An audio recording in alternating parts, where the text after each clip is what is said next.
Maksud tujuan kami datang ke BAM ini, kami mengharapkan Bapak untuk ada solusi jangka pendek, jangka pandang, panjang, bila perlu eh, hasil yang menetap untuk usaha thrifting ini, Pak.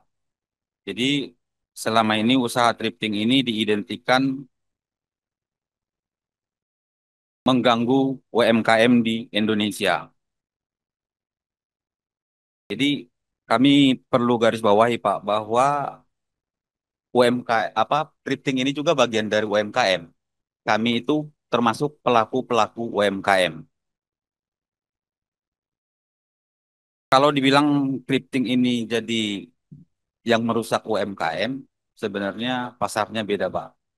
Karena yang kita tahu, produk thrifting itu pangsa pasarnya beda, produk baru itu atau industri pakaian lokal itu beda.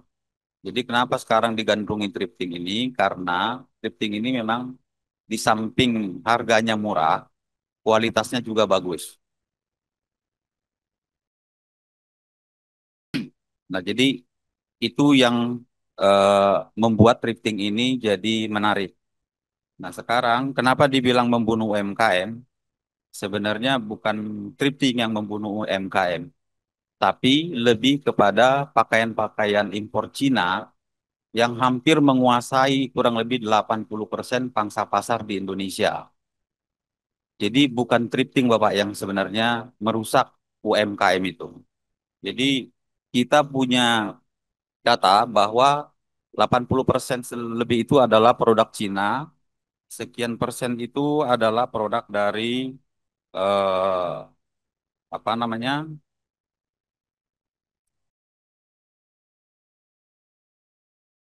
Itu impor dari negara-negara Amerika, Vietnam dan India. 5%-nya itu sekitar produk UMKM itu meliputi eh, tekstil di Indonesia. Nah, jadi yang kami harapkan Bapak sekarang untuk thrifting yang dijadikan alasan sekarang pembunuh UMKM, kami merasa sangat eh, keberatan. Itu utamanya mengenai thrifting. Mengenai apa UMKM yang dibilang membunuh thrifting. Karena kita juga sudah berbicara kepada kawan-kawan pelaku industri lokal bahwa mereka pun sebenarnya secara tidak langsung tidak keberatan dengan adanya thrifting. Terus ada isu yang berikutnya Pak mengenai katanya eh, mengandung penyakit. Jadi katanya thrifting ini membawa virus, membawa bakteri. Tapi mohon izin Bapak Dewan yang terhormat, usaha ini sudah kita geluti kurang lebih puluhan tahun dan belum pernah kita dengar ada satu orang pun yang memakai baju thrifting yang menjadi gatal-gatal atau dia menjadi sakit karena memakai baju thrifting. Belum pernah. Pernah dulu diuji di 2010, kejadiannya kurang lebih seperti sekarang juga, Pak. Waktu itu diuji katanya mengandung virus SARS. Tapi begitu diuji, ternyata nihil, tidak ada. Jadi sebenarnya semua isu-isu thrifting ini seperti dibuat-buat. Hampir tiap tahun, Bapak. Tiap tahun isu thrifting diangkat, kita tidak mengerti apa sebenarnya agendanya. Tapi apakah ini karena agenda persaingan ekonomi antara produk Cina yang sekarang membanjiri negara kita? Mungkin kehadiran thrifting ini mulai mengganggu pangsa pasar barang-barang yang masuk dari Cina yang bebas sekarang ini. Jadi itulah garis besarnya Pak mengenai permasalahan kami di thrifting. Nah, harapan kami datang ke BAM ini, kami bermohon untuk ke depan apa solusi yang terbaik untuk kami thrifting ini, Pak. Yang kami harapkan ini sebenarnya seperti di negara-negara maju lainnya, thrifting ini dilegalkan. Kenapa bisa di negara maju itu dilegalkan? Kenapa di kita tidak, Pak? Karena sebenarnya kita ini hampir meliputi 7,5 juta yang berhubungan dengan pakaian thrifting. Jadi pernyataan Menteri kemarin, kalau dia memberantas thrifting dari hulunya, otomatis secara tidak langsung akan membunuh, akan mematikan kurang lebih 7,5 juta manusia. Karena semua ini yang berhubungan dengan thrifting. Jadi usaha ini mulai dari Sabang sampai Merauke, Pak. Sudah bergantung, sudah mengusahakan usaha ini turun-temurun. Bahkan kita sekolah pun kita memenuhi kebutuhan sehari-hari hasil dari thrifting ini. Jadi itu yang perlu digarisbawahi, Pak. Kita berharap solusi buat kita adalah ini dilegalkan. Tapi kalaupun memang tidak bisa dilegalkan, harapan kita ini diberi latas, Pak. Artinya ada barang larangan terbatas. Karena produk-produk lain juga ada hal-hal yang serupa, yang artinya importnya diberikan kuota dibatasi, tapi bukan dimatikan. Jadi solusinya yang kami harapkan adalah dilegalkan atau setidak-tidaknya diberi kuota, artinya dengan barang larangan terbatas. Itu harapan tujuan kami yang utama Pak untuk dari thrifting. Terima kasih. Ya, sebelumnya pendengar semuanya baik, Pak. Tentang import thrifting ini, adakah yang diindikasikan datang ke Indonesia ini ilegal? Eh, Baju thrifting ini memang masuk ke Indonesia hampir semuanya dipastikan ilegal masuknya, Pak. Jadi sebenarnya kita berharap masuknya ini barang thrifting ini sekarang bisa dilegalkan. Kita mau bayar pajak. Yang utama itu kita mau bayar pajak.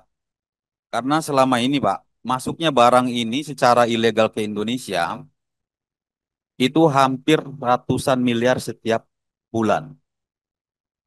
Biayanya hampir ratusan miliar setiap bulan masuk secara ilegal.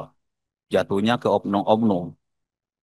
Nah sekarang, kalau memang tuntutan Pak Menteri Purbaya kemarin untuk menertibkan, untuk membayar apa, menambah pemasukan ke negara, kenapa tidak? Apa salahnya thrifting ini dilegalkan? Berapa biaya per kontainer masuknya yang legal dan ilegal? Kalau yang ilegal itu kurang lebih 550 juta per kontainer. Ilegal, Itu biaya ilegal. ilegal. Ya, jadi satu kontainer itu bayar 550 juta untuk bisa masuk ke Indonesia. Betul, melalui pelabuhan. Gimana Bapak? Biaya masuk ke mana?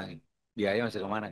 Kalau biaya masuk ke mana, mungkin gini Pak, bukan rahasia umum lagi, artinya begini. Barang itu bisa masuk tidak sekonyong-konyong sampai ke Indonesia ini terbang sendirinya Pak.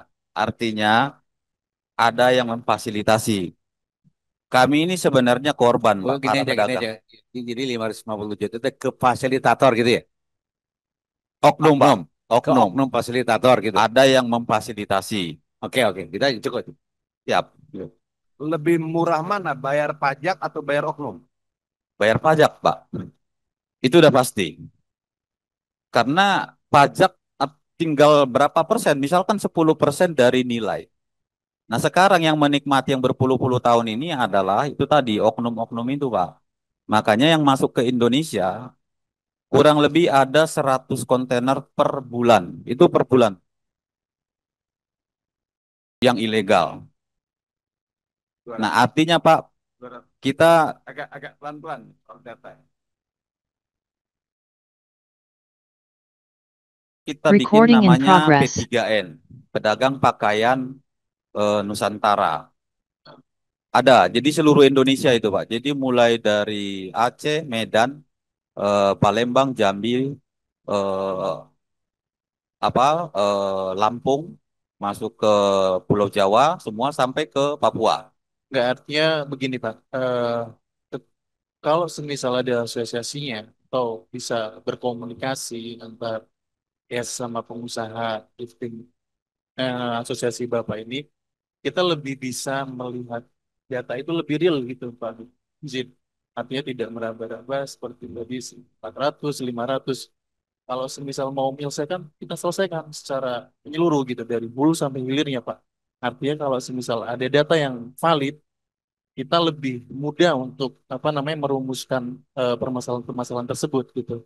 Jadi tidak menduga-duga atau menebak-nebak kan. Takutnya kita udah maju terus kemudian ternyata datanya tidak valid dan lain-lain, menghitung kerugian dan lain-lain tidak sesuai dengan fakta di lapangan, itu nanti akan menyulitkan kita untuk memproses ini lebih jauh gitu Pak. Izin Bapak. Jadi sebenarnya kalau data, karena itu tadi ini adalah barangnya ilegal, kita pun tidak bisa memastikan. Tapi gambarannya adalah ini menyangkut seluruh Indonesia. Masuknya itu hanya dari dua sisi. Dari jalur timur itu dari Kalimantan dan jalur baratnya itu Sumatera. Nah, jadi yang kita harapkan Agak jelas lagi. Sumatera, ya luas kan. Kalimantan. Riau, Oke, yo. Jalur timurnya mana? Kalimantan Kalimantan Barat.